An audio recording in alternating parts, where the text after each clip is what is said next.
llegaste, la luna El próximo jueves 22 de este mes de junio, a las 7 de la noche, el doctor Javier García Diego impartirá la conferencia Pancho Villa, más leyenda que historia.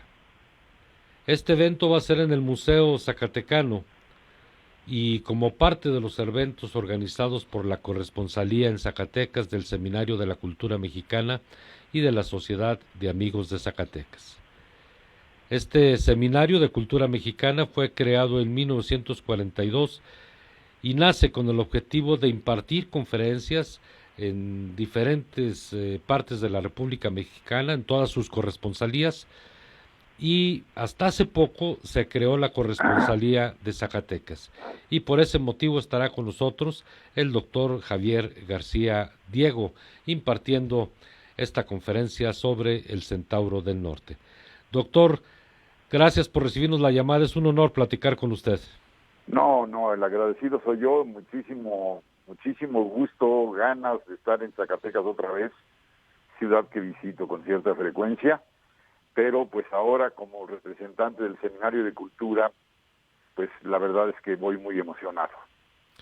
Doctor, antes de entrar al tema de Francisco Villa, si me lo permite, ¿por qué no se había abierto una corresponsalía en Zacatecas del Seminario de la Cultura Mexicana?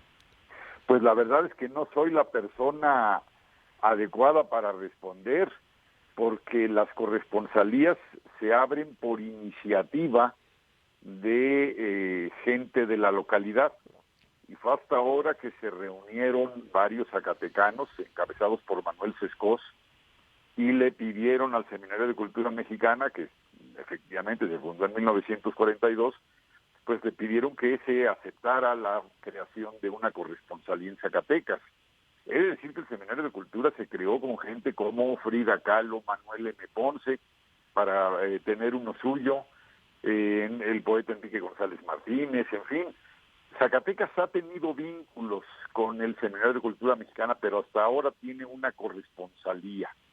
Entonces se creó hace unos meses, se instaló, y creo que esta será la primera conferencia como tal.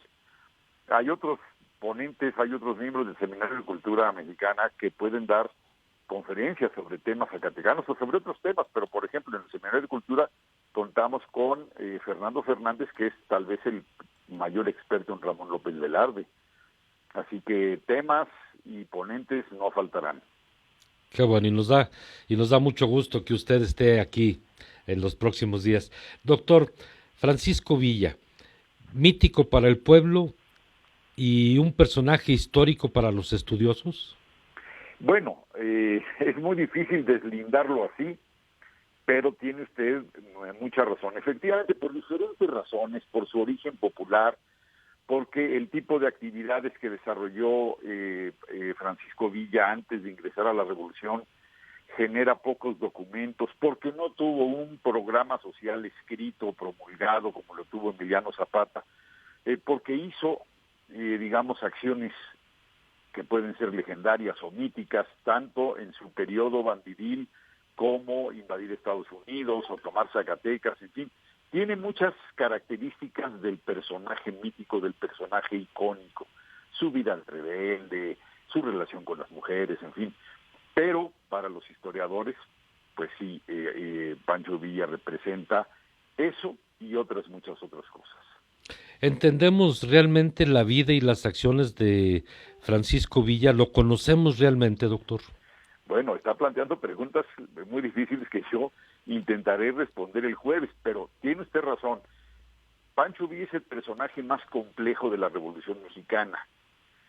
Por ejemplo, a Madero lo identificamos con la lucha por la democracia, con la búsqueda por la democracia. A Carranza por la búsqueda de la normatividad jurídica, no crear un país de leyes, claro, de leyes progresistas, pero leyes finalmente.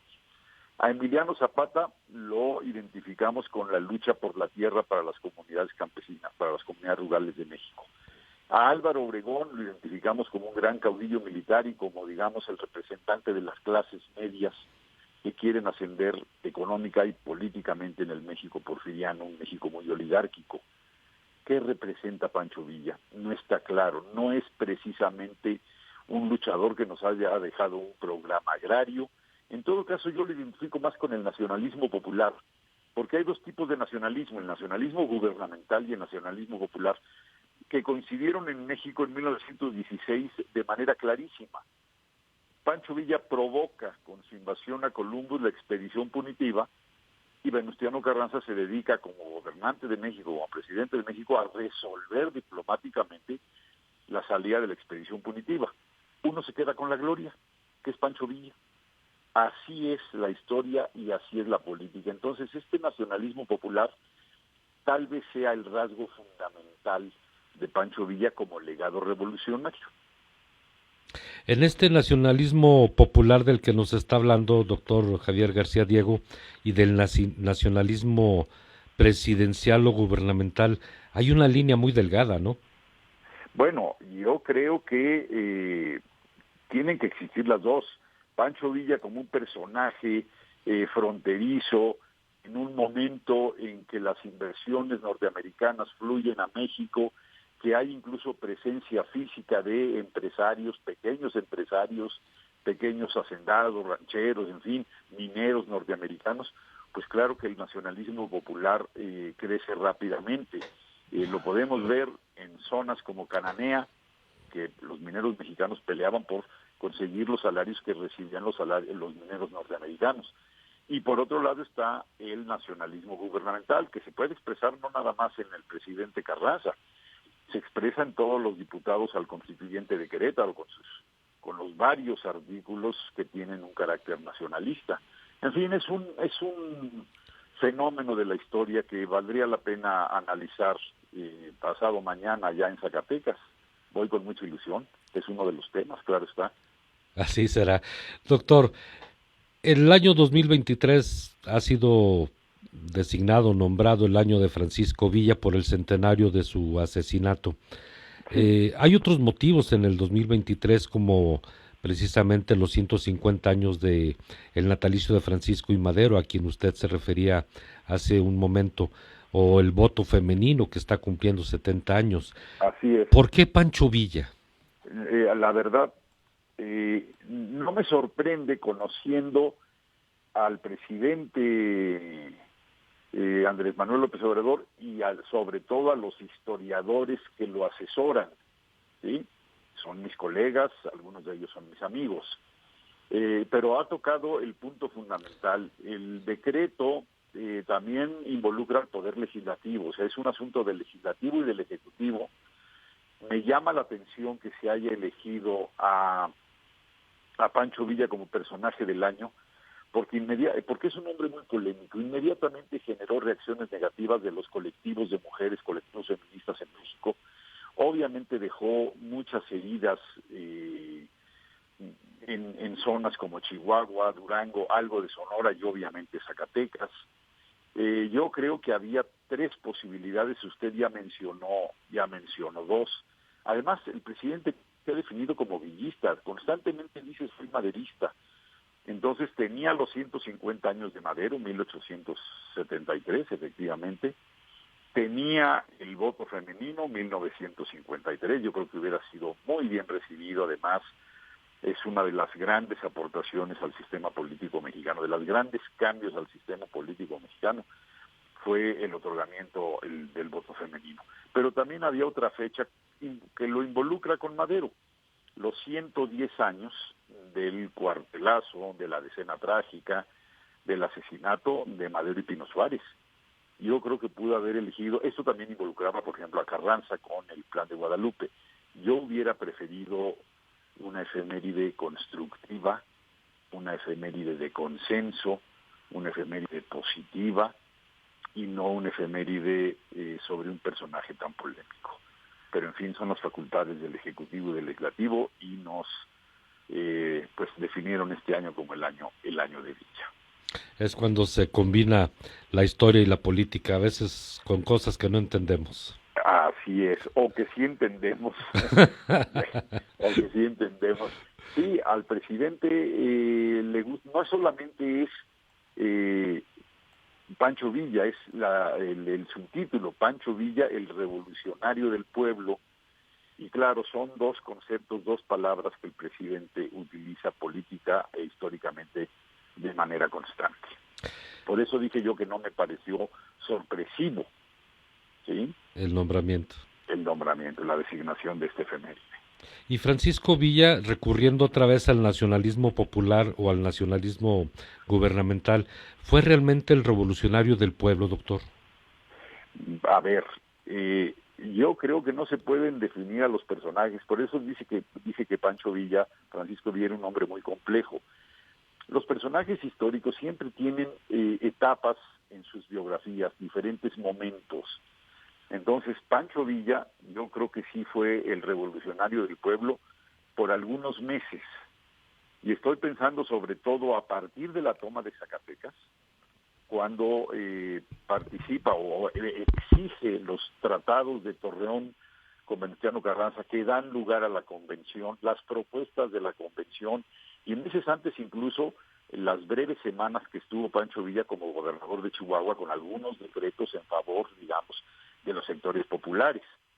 Esto es una etapa de Pancho Villa, pero si vemos al Pancho Villa derrotado después de 1916, después de la expedición punitiva, para sobrevivir cometió muchísimas exacciones y no nada más con la oligarquía, o más bien no con la oligarquía, sino con pequeñas comunidades y pequeños rancheros pobres de Chihuahua, al grado de que estos rancheros organizaron lo que se llamaban las defensas sociales. Estos años de 17 a 20 no son precisamente los años de un revolucionario del pueblo.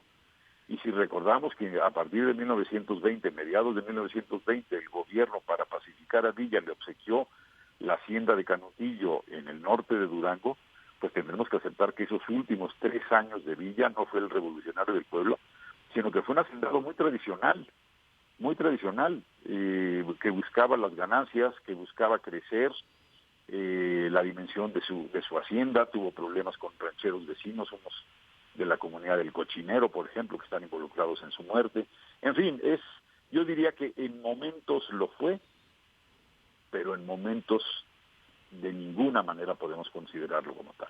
Como tal. ¿Qué fue más importante desde su punto de vista, doctor Javier García Diego? ¿Una toma de Zacatecas o un ataque a Columbus que tuvo una trascendencia mundial? Bueno, el ataque a Columbus efectivamente tuvo una trascendencia mundial que no nos imaginamos. Es un ataque que tiene razones locales. Estaba enojado con algunos comerciantes que le habían vendido armas defectuosas allá en Columbus, se apellido Ravel. Tiene un problema nacional, está enojado porque Estados Unidos ha reconocido al gobierno de Carranza en octubre de 1915, o sea, 4 meses antes del ataque a Columbus, y hay la posibilidad de que hubiera algunos agentes alemanes involucrados, interesados en que hubiera una guerra entre México y Estados Unidos para que Estados Unidos no pudiera enviar soldados al frente europeo. Pero lo que sí está muy claro es que en 1916 era un año electoral, entonces el presidente Woodrow Wilson no podía dejar pasar el ataque a Columbus. Inmediatamente hubo presiones de políticos contrarios a Woodrow Wilson, de periódicos contrarios a Woodrow Wilson, pero también hubo presiones de partidarios, de miembros del Partido Demócrata, pidiéndole a Woodrow Wilson que procediera drásticamente porque era año de elecciones, había el riesgo de que si no reaccionaba, perdía la elección. Entonces, en el ataque a Columbus están la reelección de Woodrow Wilson, su participación posterior en la Primera Guerra Mundial, y por lo tanto la definición del mundo. No estoy queriendo decir, sería un insensato decir que el ataque a Columbus redefine la historia mundial en el siglo XX, pero indudablemente que es un ingrediente. Ahora, la toma de Zacatecas, la toma de Zacatecas es más que un hecho militar del 23 de junio de 1914. La toma de Zacatecas es haber acabado con toda una estructura social, cultural, haber destruido todo un entramado de una ciudad que en ese entonces era muy exitosa, atraía migrantes, atraía inversiones, y que posteriormente entró en una crisis, y yo creo que en buena medida provocada por aquella toma, que además le trajo una nueva clase política. En fin, pero de eso hablaré poco, porque no soy de los historiadores chilangos que creemos que podemos ir a vender cajetas a Celaya. Yo sé, los conozco, tengo varios colegas que son expertos en el tema de la toma de Zacatecas, historiadores locales, ¿sí?, de Zacatecas, y bueno, no incursionaré mucho en ese tema, salvo en las repercusiones nacionales. Doctor, una última pregunta, si me lo permite. Las que usted quiera. ¿Qué nos Estoy legó encantado. Francisco Villa al pueblo mexicano? Y que sea esta la puerta para ya la conferencia que vamos a escuchar de usted el próximo jueves. Yo creo que le agregó a la Revolución Mexicana el contingente popular. En historia no podemos decir qué hubiera pasado, pero lo que sí sabemos es que en el norte de México hubo 3 grandes movimientos revolucionarios en el periodo contra Huerta. No estoy hablando contra Porfirio Díaz de 10-11, estoy hablando de 13-14. Uno, el movimiento del noreste encabezado por el gobernador Carranza. El movimiento del noroeste encabezado por una clase media política de Sonora, el presidente municipal de Guatabampo, Álvaro Obregón, el gobernador Pesqueira, el diputado Adolfo de la Huerta, la autoridad de Agua Prieta, Plutarco y las Calles, etcétera, etcétera. Villa es el único contingente revolucionario norteño encabezado por alguien procedente del sector popular, un típico revolucionario que no era miembro del aparato gubernamental madridista. ¿Sí? En ese sentido, Villa le aportó a la revolución este contingente popular. Segundo, le aportó una gran capacidad militar, por diferentes razones, los antecedentes bélicos de Chihuahua, su experiencia en la guerra que genéricamente llamamos las guerras apaches, etcétera, etcétera. Eso es una parte de las aportaciones de Villa, y la otra yo creo que es el nacionalismo popular. Hoy en día Villa es un personaje muy apreciado por migrantes mexicanos, por esta población que vive entre México y Estados Unidos en esta zona fronteriza. Yo creo que tiene más calado Villa en ese sector y Zapata lo tiene en el sector campesino, en el sector rural. Yo veo ese es el legado para mí que dejó Francisco Villa. Y finalmente otra vez, perdón doctor. No se preocupe, estoy encantado. ¿Más leyenda? ¿Resulta más leyenda que historia o viceversa? Para mí no. Para los historiadores profesionales tenemos muchos elementos, documentos duros para poder analizar a Pancho Villa, pero no podemos negar que es una personalidad que está conformada por mitos y leyendas. Hay personajes icónicos y hay personajes legendarios, y Pancho Villa es ambas cosas. Si yo le preguntara a usted cuáles son los personajes icónicos de la Revolución Mexicana, pues no me va a decir Madero. Yo no he visto en Europa ningún joven con una camiseta con la efigie de Carranza, pero sí he visto muchos con la cara de Zapata, con la cara de Villa, en México, en Estados Unidos, en fin. No me imagino un tequila que se llame Venustiano Carranza, pero sí parece que hay mezcales y tequilas con el nombre de Pancho Villa, con el nombre de su caballo, qué sé yo. Esto lo hace un personaje legendario, un personaje mítico por sus orígenes populares. Es muy difícil encontrar un personaje mítico, un personaje legendario, un personaje icónico que proceda de las clases altas. Muy bien. Doctor, pues será un placer escucharlo el próximo jueves 22, 7 de la noche en el Museo Zacatecano. Mañana. Pasado mañana ya está. ¿Usted llega el jueves? El mismo jueves. Yo tengo que dar clase los lunes y miércoles, entonces como ya no hay avión que me agarre después de mi clase del miércoles, volaré el jueves muy temprano. Pero llego con mucha ilusión, con mucha emoción de ver a los museos que tanto quiero ahí en Zacatecas, tan maravillosos. Yo creo que es la ciudad de los museos por excelencia en México. No veo otra ciudad que le compita con esas joyas que tienen ustedes de museos. Así que voy con mucha ilusión, como siempre. Pues nos va a dar mucho gusto saludarlo y escuchar su conferencia el próximo jueves. El gusto será para mí. Y muchísimas gracias por esta espléndida entrevista. Doctor, muchas gracias. Le mando un fuerte abrazo. Igual yo, el agradecido soy yo. Hasta el jueves. Gracias, doctor. Gracias a usted. Hasta luego. Es el doctor Javier García Diego Dantán, que el próximo jueves 22 a las 7 de la noche impartirá la conferencia Pancho Villa, más leyenda que historia. Esta conferencia va a ser en el Museo Zacatecano como parte de los eventos organizados por la Corresponsalía en Zacatecas del Seminario de Cultura Mexicana y la Sociedad Amigos de Zacatecas.